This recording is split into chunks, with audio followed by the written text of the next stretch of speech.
Good afternoon, everyone, and thanks very much for joining me today. But more importantly, thanks for telling us about how we can improve. This session is the second round of sessions that have resulted from the cultural maturity assessment that we did earlier in the year, in February. That was our We Are All in This Together survey.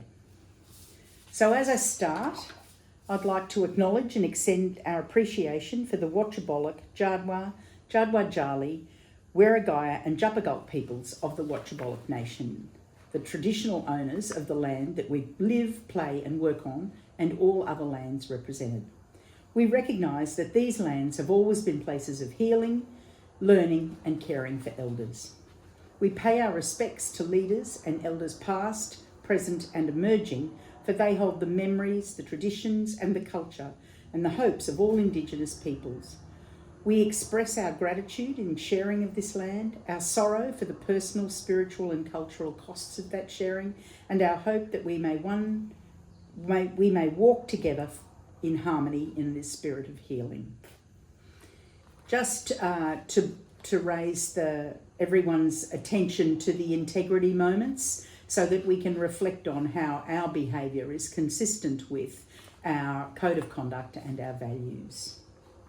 And the final affirmation I'd like to make is in relation to rights-based care. And so the services provided at Mallee Track are grounded in the principles of rights-based care. We uphold a person-centred approach that prioritises the dignity, respect, autonomy and choices of the individual and their family. Our commitment to the agency of the recipients of our services ensures that they are at the heart of decision making about their own lives and the services they access. Our approach is articulated in the models of care and policies and procedures that guide our practice. And like I did last time we had this all organisation-wide feedback session from the survey. My quote for today is from Simon Sinek. When people are financially invested, they want a return. When people are emotionally invested, they want to contribute. And in fact, that's the theme of the presentation today, that you have contributed to the conversation that started with your responses to the We're All in This Together survey. This session moves that conversation on. We are doing.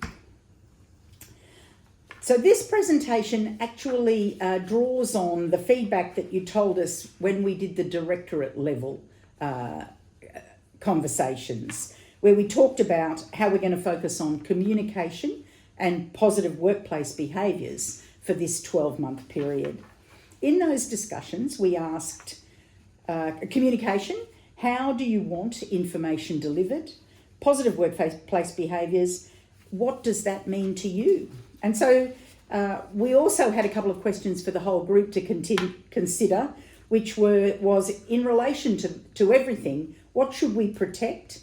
What gets in the way of us doing our best work? And what would make the biggest difference in 6 months? So today, I have 3 parts to my presentation. The results of those discussions we'll talk about initially.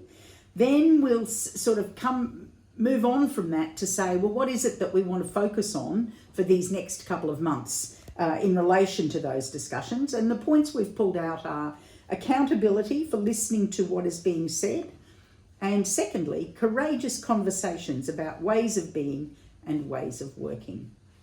And then the third part of my talk will be to actually tease out some of those details of what you told us and to explain to you what we're going to be doing about that over the next 3 months. So on to the results, and weren't those discussions great? So many people participated and engaged with the conversation.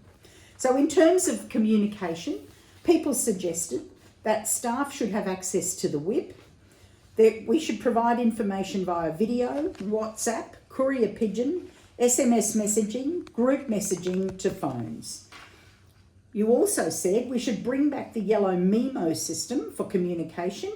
We can print them out and put them in the staff room.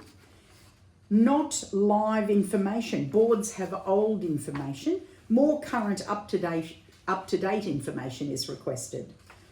Snippet information, less info more frequently. The feedback was that you're not reading the staff newsletter. Another comment was that there are lots of tools and we just need to pick one and do it well. Thank you very much to the people who fed this back. Francis's Friday week's wrap-up is a good communication strategy, so thank you. And too many posters, can they please be emailed out so we can have them in the staff room and on the table to have a look at? So then you also commented on positive workplace behaviours. And so what you said was, we need to treat others the way you want to be treated. What positive workplace behaviours mean to people is respect, being friendly and kind, helping each other. Two separate groups actually identified working as a team as being a positive workplace behaviour.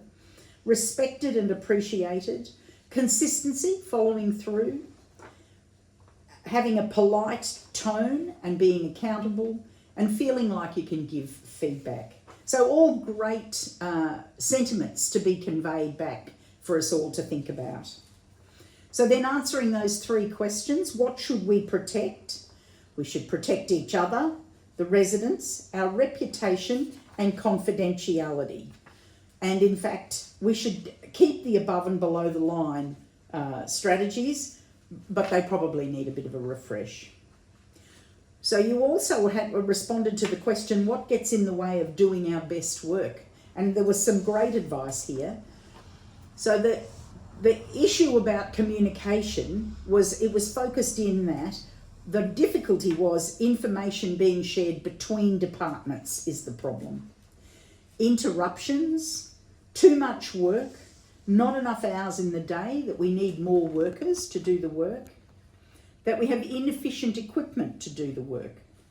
Again, workload was raised, and that we're not able to deliver the standard that we expect in our work.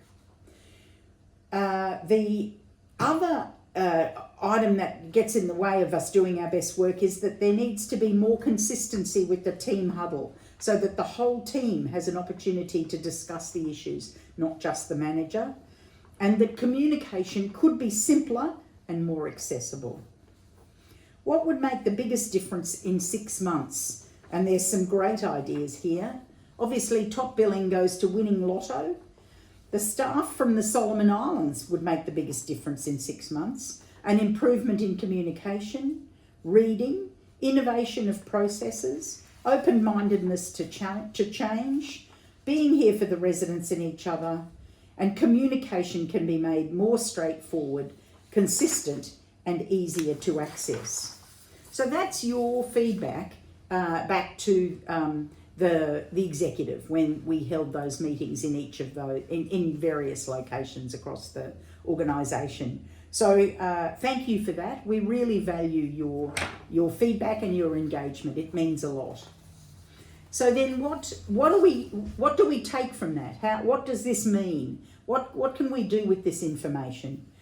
Well, executives' response is that really people need to have take accountability for listening to what is being said. So whilst communication is a shared responsibility, we are accountable for communicating clearly and consistently. Each of us is also accountable for listening, seeking clarification and staying informed. Mallee Track communicates with staff through a range of channels, including team meetings, emails, briefings, newsletters, and manager updates. While leaders are responsible for making information clear, timely, and accessible, every staff member is responsible for regularly checking these communication channels and being informed about matters affecting their work. Accountability for listening means that communication is not passive. Staff are expected to pay attention to information provided through the agreed organisational channels, seek clarification when something is unclear, and take reasonable steps to remain informed about matters relevant to their role. So in summary on that, My expectation is that together we will follow these 4 ways of working. Firstly, we will be present. We will give appropriate attention when information is being communicated. Secondly, we'll stay informed. We'll regularly check the agreed communication channels that are relevant to your role. Thirdly, we'll clarify. We'll ask questions rather than make assumptions when information is unclear. And fourthly, we'll act. We'll understand what the information means for my work and follow through with any required action. The organisation remains accountable for making important information clear, timely, accessible and appropriately repeated. Employees are accountable for engaging with those communications. So that's the first area that we'll be focusing on and working through with everyone. The second one is around courageous conversations about ways of being and ways of working. And I'm not sure whether anyone's ever heard of Brené Brown. Brené Brown is the author of Dare to Lead, and she talks about how courage and fear are not mutually exclusive. Most of us feel brave and afraid at the exact same time. We feel vulnerable, sometimes all day long. During those moments when we're pulled between fear and our call to courage, we need shared language, skills, tools and daily practices that can support us. So for those people who don't know who Brené Brown is, Dr. Brené Brown is a research professor at the University of Houston, where she holds the Huffington Foundation Endowed Chair at the Graduate College of Social Work. She is also a professor of practice and management at the University of Texas at Austin McCombs School of Business and executive chair at BetterUp. So in response to the tension between courage and fear, Brené coined the term, let's rumble. The term has become a way to say, let's have a real conversation, even if it's tough. It's become a serious intention setter and behavioural cue or reminder. So a rumble is a discussion, conversation or meeting defined by a commitment to lean into vulnerability, to stay curious and generous, and to stick with the messy middle of problem solving. To take a break and circle back when necessary, to be fearless in owning our parts. And as psychologist Harriet Lerner teaches, we listen with the same passion with which we want to be heard. More than anything else, when someone says, let's rumble, it cues me to show up with an open heart and mind so we can serve the work and each other and not our egos. Open hearts and open minds are critical if we want to be brave. Remember, it's not fear that gets in the way of courage, it's armour. It's the way we self-protect, shut down and start posturing when we're in fear. When I feel myself reaching for my favourite armour, whether that be perfectionism, anger, being the knower, trying to control, emotional intensity or getting critical, I try to remember that the antidote to armouring up is staying curious. We at Mallytrack are going to use Brené's term and develop our own language to enable us to engage in courageous conversations about ways of being and ways of working. Ways of being refers to how people behave, communicate and affect others, and ways of working refers to how people perform their role, collaborate and meet agreed expectations. Stay tuned as we learn more about how we have the conversations that matter. We listen with curiosity, challenge respectfully, speak directly, own our part and work together towards clarity and action.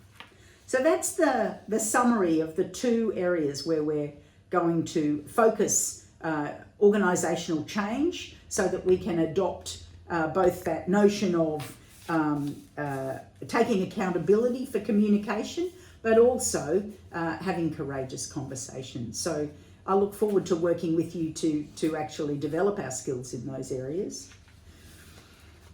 The last part of my presentation today is to talk with you about what we're going to change in the next 3 months in response to all of that feedback you gave us. So, and we're happy to take advice on if you'd like something else added to the list, of course. So you said that you wanted more current information. So what we're going to do is invite all staff to attend the WIP. And at the WIP, you will hear what has happened across each department in the entire organisation. And those WIPs are held weekly on a Wednesday. The next one is, again, more current information. You said you wanted more current information.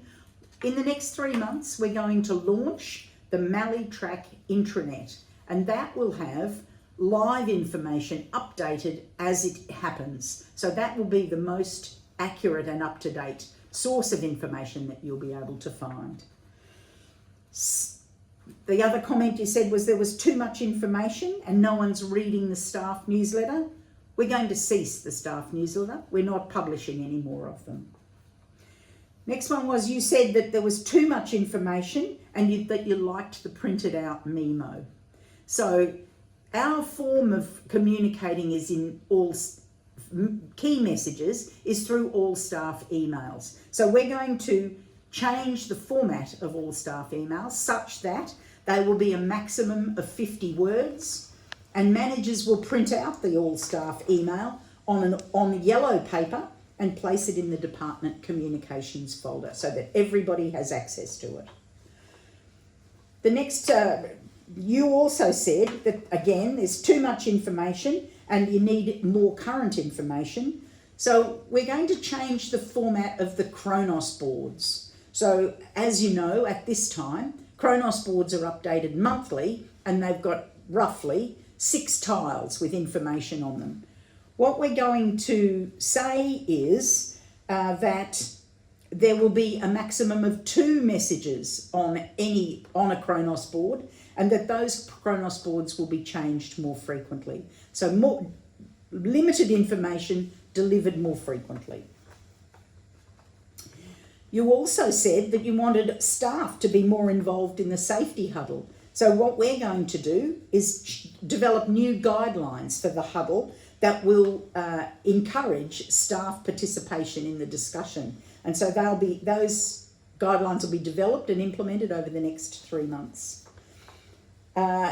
You did say that there were too many posters. And so what we're going to say is that notice boards in people's staff rooms are not going to be for organisation-wide messages.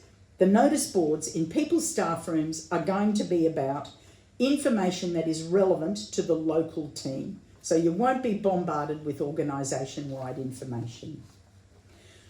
And my last item of how we're going to be doing things differently is in the We're All in This Together survey, 50% of staff said that they sometimes have contact with the chief executive, and 20% of staff said that they have never had contact with the chief executive. And so I'm going to change that. The chief executive is going to attend service area meetings to talk about the messages in a bottle that were left on those surveys. And so that I'll be able to speak about what was mentioned from your area. Obviously, I won't know who said what, but we'll be able to engage in a courageous conversation about how I can change to better meet your expectations. So that brings me to the end of my presentation. Thank you so much for your attendance. And as I said, this whole presentation has been videoed and it'll be placed up on the YouTube channel as the last one was. So thank you very much. Good afternoon.